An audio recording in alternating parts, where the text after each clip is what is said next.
Hi friends, welcome to my channel. ಬೇಸಿಗೆ ಬಂದರೆ ಸಾಕು ಏನಾದರೂ ತಂಪಾಗಿ ಕುಡಿಯೋಣ ತಿನ್ನೋಣ ಅಂತ ಅನ್ನಿಸ್ತಾನೆ ಇರುತ್ತಲ್ವಾ. ಹಾಗಾಗಿ ಇವತ್ತು ಮನೇಲೇ ಇರೋ ಇಂಗ್ರೀಡಿಯೆಂಟ್ಸ್ನ ಬಳಸ್ಕೊಂಡು ಐಸ್ ಕ್ರೀಮ್ ಮಾಡ್ತಿದ್ದೀನಿ.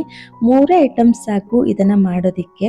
ಇದಕ್ಕೆ ಅಂತ ಎಕ್ಸ್ಟ್ರಾ ಏನು ಕೂಡ ತರೋ ಅಗತ್ಯ ಇಲ್ಲ, ಎಲ್ಲರ ಮನೆಯಲ್ಲೂ ಕೂಡ ಇರೋವಂಥದ್ದೇನೆ. ಬನ್ನಿ ಹೇಗೆ ಮಾಡೋದು ಅಂತ ನೋಡೋಣ. ಮೊದಲಿಗೆ ಇದನ್ನು ಮಾಡ್ಕೊಳ್ಳೋದಕ್ಕೆ ನಮಗೆ ಒಂದು ತೆಂಗಿನಕಾಯಿ ಬೇಕು. ಇದಕ್ಕೆ ಆದಷ್ಟು ಚೆನ್ನಾಗಿ ಬಲ್ತಿರೋಂಥ ತೆಂಗಿನಕಾಯಿ ತಗೊಳ್ಳಿ. ಅಂದರೆ ನೀರು ಸ್ವಲ್ಪ ಕಮ್ಮಿ ಇರುತ್ತಲ್ವ, ಆ ಥರ ತೆಂಗಿನಕಾಯಿ ತಗೊಳ್ಳಿ. ತೀರಾ ಎಳೆತಾದರೂ ಕೂಡ ಚೆನ್ನಾಗಿರಲ್ಲ, ಮತ್ತು ಕೊಬ್ಬರಿ ಕೂಡ ಆಗಿರಬಾರ್ದು, ಸ್ವಲ್ಪ ನೀರಿರೋಂಥದ್ದೇ ಆಗಬೇಕು ಇದಕ್ಕೆ. ಇವಾಗ ಇದನ್ನು ಒಡೆದು ನೀರನ್ನು ಸಪ್ರೇಟ್ ಮಾಡ್ಕೊಂಡಿದ್ದೀನಿ. ಈ ನೀರೇನು ನಮಗೆ ಅಗತ್ಯ ಇಲ್ಲ, ಇದನ್ನು ನಾವು ಕುಡಿಬೋದು ಅಷ್ಟೇ. ಇವಾಗ ಇದನ್ನು ಕಟ್ ಮಾಡ್ಕೊಳ್ತಾ ಇದ್ದೀನಿ. ನನಗೆ ಈ ಚಿಪ್ಪು ಕೂಡ ಬೇಕು ಐಸ್ ಕ್ರೀಮ್ ಹಾಕೋದಕ್ಕೆ, ಹಾಗಾಗಿ ಈ ಥರ ಕಟ್ ಮಾಡಿ ತೆಗೀತಿದ್ದೀನಿ. ನಿಮ್ಗೇನಾದರೂ ಈ ಚಿಪ್ ಬೇಡ ಅಂತಂದರೆ ನೀವು ಬೇಕಿದ್ರೆ ತುರಿದು ಕೂಡ ತಗೋಬೋದು. ಆ ತೆಂಗಿನಕಾಯಿನಲ್ಲಿ ಕಪ್ಪು ಭಾಗ ಬರುತ್ತಲ್ವ, ಅದೆಲ್ಲ ಬರದೇ ಇರೋ ಥರ ತುರಿದು ತಗೋಬೇಕಾಗತ್ತೆ. ನಾನು ಇದನ್ನು ಆಮೇಲೆ ಸಿಪ್ಪೆನೆಲ್ಲ ತೆಗೀತಾ ಇದ್ದೀನಿ, ಹಾಗಾಗಿ ಈ ಥರ ಕಟ್ ಮಾಡ್ಕೊಂಡಿದ್ದೀನಿ. ಚೆನ್ನಾಗಿ ಬಲ್ತಿರೋಂಥ ತೆಂಗಿನಕಾಯಿ ಆದರೆ ನೋಡಿ ಈ ರೀತಿ ಆರಾಮಾಗಿ ತೆಗಿಬೋದು. ಎಳೆತಿದ್ರೆ ಇಷ್ಟು ಈಸಿಯಾಗಿ ತೆಗಿಯೋದಕ್ಕೆ ಬರಲ್ಲ. ಇದನ್ನು ಎಲ್ಲನೂ ಈ ಥರ ಬಿಡಿಸ್ಕೊಂಡು ನಾನಿಲ್ಲಿ ನೀರಲ್ಲಿ ಹಾಕ್ಕೊಂಡಿದ್ದೀನಿ. ಇವಾಗ ಇದನ್ನು ಒಂದೊಂದಾಗಿ ತಗೊಂಡು ಇದ್ರ ಮೇಲ್ಗಡೆ ಕಪ್ಪು ಭಾಗ ಇರುತ್ತಲ್ವ, ಆ ಸಿಪ್ಪೆನೆಲ್ಲ ತೆಗಿಬೇಕು ನಾವು. ಇದನ್ನು ತೆಗ್ದಿಲ್ಲ ಅಂತಂದರೆ ಅದೊಂಥರ ಐಸ್ ಕ್ರೀಮಲ್ಲಿ ಕಪ್ಪಾಗಿ ಕಾಣಿಸುತ್ತೆ, ನೋಡೋದಕ್ಕೂ ಚೆನ್ನಾಗಿ ಅನಿಸಲ್ಲ ಅದು. ಹಾಗಾಗಿ ನಾನಿಲ್ಲಿ ಇದನ್ನು ಪೂರ್ತಿಯಾಗಿ ತೆಗಿತಾ ಇದ್ದೀನಿ. ನೋಡಿ ಈ ಥರ ಇದನ್ನು ಪೂರ್ತಿಯಾಗಿ ತೆಗೆದುಬಿಟ್ರೆ ಐಸ್ ಕ್ರೀಮ್ ಕೂಡ ಚೆನ್ನಾಗಿ ವೈಟಾಗಿ ಬರುತ್ತೆ. ಇವಾಗ ಇದನ್ನು ಎಲ್ಲನೂ ನಾನಿಲ್ಲಿ ಸಿಪ್ಪೆನ ತೆಗೆದುಬಿಡ್ತೀನಿ, ಆಮೇಲೆ ಇದನ್ನು ಕಟ್ ಮಾಡ್ಕೊಳ್ಳೋಣ. ಮತ್ತು ನಿಮಗೆ ಇದನ್ನೆಲ್ಲ ತೆಗಿತಾ ಕೂರೋಕ್ಕೆ ಟೈಮ್ ಇಲ್ಲ ಅಂತಂದರೆ ನಿಮಗೆ ಓಕೆ ಅಂದರೆ ನೀವು ಬೇಕಿದ್ರೆ ತುರಿದು ಕೂಡ ತೊಗೋಬೋದು. ಆದರೆ ನಾವು ಇದನ್ನು ತುರಿದಾಗ ಬೇಡ ಅಂದ್ರೂ ಕೂಡ ಸ್ವಲ್ಪನಾದರೂ ಆ ಕಪ್ಪು ಭಾಗ ಬಂದೇ ಬರುತ್ತಲ್ವ, ಹಾಗಾಗಿ ಈ ಥರ ತೆಗೆದ್ರೇ ಒಳ್ಳೆಯದು ಅಂತ ನನಗೆ ಅನಿಸುತ್ತೆ. ತುಂಬ ಟೈಮ್ ಏನು ಹಿಡಿಸಲ್ಲ, ನಾವು ಇದನ್ನು ಫ್ರೀ ಟೈಮಲ್ಲಿ ಮಾಡ್ಕೋಬೋದು. ಸಿಪ್ಪೆನೆಲ್ಲ ತೆಗೆದಿದ್ದಾದ್ಮೇಲೆ ಈ ಥರ ಚಿಕ್ಕ ಚಿಕ್ಕದಾಗಿ ಕಟ್ ಮಾಡ್ಕೊಳ್ತಾ ಇದ್ದೀನಿ. ಹಾಗೆಯೇ ರುಬ್ಬೋದಕ್ಕಾಗಲ್ಲ ಅಲ್ವಾ, ಹಾಗಾಗಿ ಇವಾಗ ಈ ಕಟ್ ಮಾಡ್ಕೊಂಡಿರೋ ತೆಂಗಿನಕಾಯಿನ ಅಳತೆ ಮಾಡಿಕೊಂಡು ಮಿಕ್ಸಿ ಜಾರಿಗೆ ಹಾಕ್ಕೊಳ್ತಾ ಇದ್ದೀನಿ. ಸಕ್ಕರೆ ಎಲ್ಲ ಹಾಕೋದಕ್ಕೆ ಗೊತ್ತಾಗಬೇಕಲ್ವಾ, ಅದಕ್ಕೋಸ್ಕರ ಕಟ್ ಮಾಡ್ಕೊಂಡಿರೋದು 2 ಕಪ್ನಷ್ಟು ಆಯಿತು. ಇವಾಗ ಇದಕ್ಕೆ ನಾವು 1 ಕಪ್ ಆಗುವಷ್ಟು ಹಾಲು ಹಾಕೋಬೇಕಾಗತ್ತೆ. ನಾನಿಲ್ಲಿ ಹಸಿ ಹಾಲನ್ನೇ ಹಾಕಿದ್ದೀನಿ, ನೀವು ಬೇಕಿದ್ರೆ ಹಾಲನ್ನು ಕಾಯಿಸಿ ಆರಿಸಿ ಕೂಡ ಹಾಕ್ಬೋದು. ಹಸಿ ಹಾಲು ಹಾಕಿದ್ರೂ ಏನು ಪ್ರಾಬ್ಲಮ್ ಇಲ್ಲ, ಆದರೆ ಇದಕ್ಕೆ ನಾವು ಗಟ್ಟಿ ಹಾಲನ್ನೇ ಹಾಕಬೇಕು. ತೀರಾ ತೆಳ್ಳಗಿರೋ ಹಾಲು ಹಾಕ್ಬಿಟ್ರೆ ಚೆನ್ನಾಗಾಗಲ್ಲ ಇದು.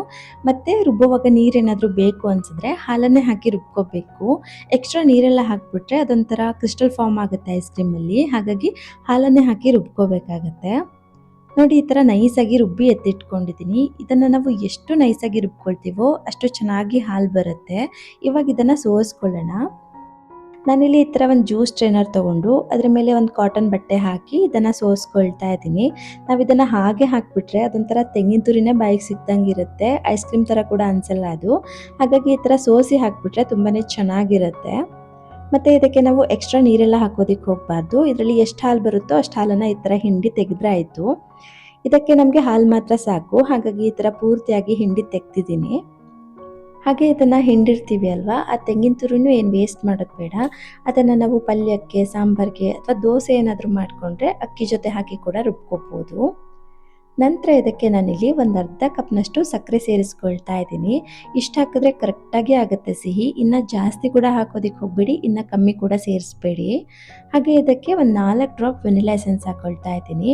ಇದನ್ನು ಹಾಕ್ದೇ ಹಾಗೆ ಪ್ಲೇನಾಗಿ ಕೂಡ ಮಾಡ್ಕೋಬೋದು, ಆದರೆ ಇದಕ್ಕೆ ನಾನಿಲ್ಲಿ ಸ್ವಲ್ಪ ಏನಾದರೂ ಫ್ಲೇವರ್ ಇರಲಿ ಅಂತ ಒಂದು 4 ಡ್ರಾಪ್ ಹಾಕಿದ್ದೀನಿ. ಇಷ್ಟು ಹಾಕಿದ್ರೆ ಸಾಕು, ಇನ್ನು ಜಾಸ್ತಿ ಹಾಕಿಬಿಟ್ರೆ ಅದರದ್ದೇ ಫ್ಲೇವರ್ ಆಗಿಬಿಡತ್ತೆ. ಲೈಟಾಗಿ ಫ್ಲೇವರ್ ಇರಬೇಕು, ಚೆನ್ನಾಗಿರುತ್ತೆ ಇದು. ಇವಾಗ ಇದನ್ನು ಒಂದ್ಸತಿ ಚೆನ್ನಾಗಿ ಮಿಕ್ಸ್ ಮಾಡಿಕೊಂಡು ಸಕ್ಕರೆ ಎಲ್ಲ ಕರಗಿದ ಮೇಲೆ ಇದನ್ನು ನಾವು ಐಸ್ ಕ್ರೀಮ್ ಮೌಲ್ಡಿಗೆ ಹಾಕೋಬೋದು. ಹಾಗೆ ಇದನ್ನು ಹಾಕೋದಕ್ಕೆ ನಾನಿಲ್ಲಿ ಈ ಥರ ಮೌಲ್ಡ್ ತೊಗೊಂಡಿದ್ದೀನಿ. ಇದರಲ್ಲಿ ಇವಾಗ ಫಿಲ್ ಮಾಡ್ಕೊಳ್ಳೋಣ. ನಿಮ್ಮ ಹತ್ರ ಈ ಥರ ಐಸ್ ಕ್ರೀಮ್ ಮೌಲ್ಡ್ ಇಲ್ಲ ಅಂತಂದರೆ ನೀವು ಬೇಕಿದ್ರೆ ಚಿಕ್ಕ ಚಿಕ್ಕ ಲೋಟ ಇರುತ್ತಲ್ವ, ಟೀ ಕುಡಿಯೋ ಲೋಟ, ಅದರಲ್ಲಿ ಕೂಡ ಹಾಕಿಡ್ಬೋದು. ಅದರಲ್ಲಿ ಹಾಕಿ ಅದಕ್ಕೆ ವುಡನ್ ಸ್ಪೂನು ಅಥವಾ ನಾರ್ಮಲ್ ಸ್ಪೂನ್ ಹಾಕಿಟ್ರು ಕೂಡ ಆಗುತ್ತೆ. ಫ್ರೀಸ್ ಮಾಡಿಕೊಂಡ್ರೆ ಆಯಿತು. ಈ ಥರ ಮೌಲ್ಡ್ ಬೇಕು ಅಂತ ಏನೂ ಇಲ್ಲ.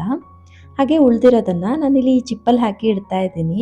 ಈ ಕೊಕೊನಟ್ ಐಸ್ ಕ್ರೀಮು ಇನ್ಸ್ಟಾಗ್ರಾಮಲ್ಲಿ ತುಂಬ ವೈರಲ್ ಆಗಿತ್ತು. ನೋಡೋಣ ಹೇಗಾಗುತ್ತೆ ಅಂತ, ನಾನು ಕೂಡ ಟ್ರೈ ಮಾಡೋಣ ಅಂತ ಇದರಲ್ಲಿ ಹಾಕಿ ಇಡ್ತಾ ಇದ್ದೀನಿ. ಆಮೇಲೆ ತೋರಿಸ್ತೀನಿ ಹೇಗಾಯಿತು ಅಂತ.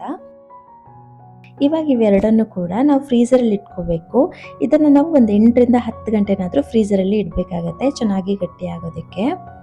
ನೋಡಿ ಇವಾಗ ಇದು ರೆಡಿ ಇದೆ. ಮತ್ತೆ ಇದನ್ನ ನಾವು ಫ್ರೀಜರಿಂದ ತೆಗೆದಿದ ತಕ್ಷಣ ಹಾಗೇನೆ ತೆಗಿಯೋದಕ್ಕೆ ಹೋಗ್ಬಾರ್ದು. ಆ ಥರ ಮಾಡ್ಕೊಂಡ್ರೆ ಕಡ್ಡಿ ಮಾತ್ರ ಕೈಗೆ ಬಂದ್ಬಿಡುತ್ತೆ. ಐಸ್ ಕ್ರೀಮ್ ಅಲ್ಲೇನೆ ಉಳ್ಕೊಂಡ್ಬಿಡುತ್ತೆ. ಹಾಗಾಗಿ ಇದನ್ನ ನಾವು ಫ್ರೀಜರಿಂದ ತೆಗೆದು ಒಂದು 2 ಸೆಕೆಂಡು ನಾರ್ಮಲ್ ವಾಟ್ರಲ್ಲಿಟ್ಟು ಆಮೇಲೆ ಇದನ್ನ ಈ ಥರ ತೆಗೆದ್ರೆ ನೋಡಿ ಆರಾಮಾಗಿ ತೆಗಿಬೋದು. ನೋಡಿ ಎಷ್ಟು ಚೆನ್ನಾಗಿ ಬಂದಿದೆ ಅಂತ. ತುಂಬಾನೇ ಚೆನ್ನಾಗಿತ್ತು ಮಾತ್ರ. ನಂಗಂತೂ ಸಖತ್ ಇಷ್ಟ ಆಯ್ತಿದ್ದು. 2 ಸತಿ ಮಾಡಿದ್ದೆ, 2 ಸತಿ ಖಾಲಿ ಆಯಿತು. ಇವಾಗ ನೋಡಿದ್ರೂ ಬಾಯಲ್ಲಿ ನೀರು ಬರ್ತಿದೆ. ಅಷ್ಟು ರುಚಿಯಾಗಿತ್ತು ಇದು. ನಾವು ಚೈಲ್ಡ್ಹುಡ್ಡಲ್ಲೆಲ್ಲ ತಿಂತಾ ಇದ್ವಿ ಗೊತ್ತಾ, 2 ರುಪೀಸ್ಗೊಂದು ಹಾಲು ಐಸ್ ಕ್ರೀಮ್ ಬರ್ತಾ ಇತ್ತಲ್ವಾ, ಸೇಮ್ ಅದೇ ಟೇಸ್ಟು. ಸಖತ್ತಾಗಿತ್ತು. ನೀವು ಕೂಡ ಇದನ್ನು ಮಸ್ಟ್ ಟ್ರೈ ಅಂತಲೇ ಹೇಳ್ತೀನಿ. ಆದರೆ ಇದನ್ನು ನಾವು ಬೇಗನೆ ತಿಂದುಬಿಡಬೇಕು. ಇವಾಗಿನ ಸೆಕೆಗೆ ಬೇಗನೆ ಕರ್ಗೋಗುತ್ತೆ, ಅದೊಂದೇ ಬೇಜಾರು. ಹಾಗೆ ಇದನ್ನು ನಾನು ಈ ಚಿಪ್ಪಲ್ಲಿ ಕೂಡ ಹಾಕಿಟ್ಟಿದ್ದೆ ಅಲ್ವಾ, ಇದು ಕೂಡ ರೆಡಿ ಇದೆ. ಇದು ಹೇಗಾಗಿದೆ ಅಂತ ನೋಡೋಣ. ಇದರದ್ದು ಟೇಸ್ಟ್ ಏನು ಡಿಫ್ರೆನ್ಸ್ ಇರಲಿಲ್ಲ, ಸೇಮ್ ಇತ್ತು. ಆದರೆ ಸ್ವಲ್ಪ ಕ್ರಿಸ್ಟಲ್ ಫಾರ್ಮ್ ಆಗಿತ್ತು. ಅಂದರೆ ಇದಕ್ಕೆ ನಾವು ಯಾವುದೇ ರೀತಿ ವಿಪ್ಪಿಂಗ್ ಕ್ರೀಮ್ ಎಲ್ಲ ಯೂಸ್ ಮಾಡಿಲ್ಲ ಅಲ್ವಾ. ಏನು ಹಾಕ್ದೇ ಮಾಡಿಕೊಂಡಾಗ ನಾವು ಈ ಥರ ಕ್ಯಾಂಡಿ ಟೈಪ್ ಮಾಡ್ಕೊಂಡ್ರೆ ಬೆಸ್ಟ್ ಅಂತ ನನಗನ್ನಿಸ್ತು. ನೀವು ಕೂಡ ಇದನ್ನು ಟ್ರೈ ಮಾಡಿಬಿಟ್ಟು ಹೇಗೆ ಬಂತು ಅಂತ ಕಮೆಂಟ್ ಮಾಡಿ.